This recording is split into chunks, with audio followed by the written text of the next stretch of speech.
Hi hello friends, ನಮಸ್ತೆ ಎಲ್ಲರಿಗೂ. ಇವತ್ತಿನ ಈ ವಿಶೇಷವಾದ ವ್ಲಾಗು ನಾವು ಧರ್ಮಸ್ಥಳಕ್ಕೆ ಹೋಗಿದ್ದಿದ್ದು.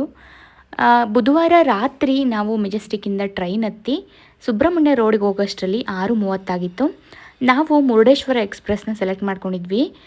ಬೆಳಗ್ಗೆ 6-6:30 ನಾವು ಸುಬ್ರಹ್ಮಣ್ಯ ರೋಡಿಗೆ ಬಂದುಬಿಟ್ಟಿರ್ತೀವಿ. ಅಲ್ಲಿಂದ ಸುಮಾರು ಜೀಪ್ಗಳು ಮತ್ತು ಬಸ್ಗಳು ಇರ್ತವೆ. ಬಸ್ ಟೈಮಿಂಗ್ಸ್ ಆಗಿರೋದ್ರಿಂದ ನಾವು ಬಸ್ಗೋಸ್ಕರ ಕಾಯಲಿಲ್ಲ, ಜೀಪ್ ಹತ್ಕೊಂಡು ಧರ್ಮಸ್ಥಳಕ್ಕೆ ಬಂದ್ವಿ.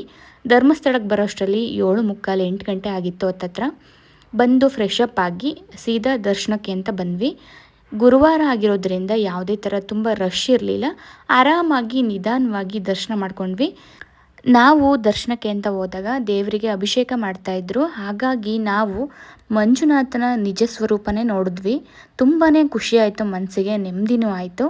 ಹಾಗೆ ದೇವಸ್ಥಾನನೆಲ್ಲ ನೋಡಿಕೊಂಡು ಹೊರಗಡೆ ಬಂದಮೇಲೆ ನಮ್ಮದು ಒಂದೆರಡು ಫೋಟೋಸ್ನ ಕ್ಲಿಕ್ ಮಾಡ್ಕೊಂಡ್ವಿ. ದರ್ಶನ ಮುಗಿಸ್ಕೊಂಡು ನಾವು ಹೊರಗಡೆ ಬಂದಾಗ 10 ಗಂಟೆ ಆಗಿತ್ತು. ಬಟ್ ಊಟದ ವ್ಯವಸ್ಥೆ ಇರೋದು 11 ಗಂಟೆಯಿಂದ. ಹಾಗಾಗಿ ಅಲ್ಲೇ ಇರುವಂಥ ಕಾರ್ ಮ್ಯೂಸಿಯಮು ಮತ್ತು ಜಮಾ ಉಗ್ರಾಣನ ಕೂಡ ನೋಡಿದ್ವಿ.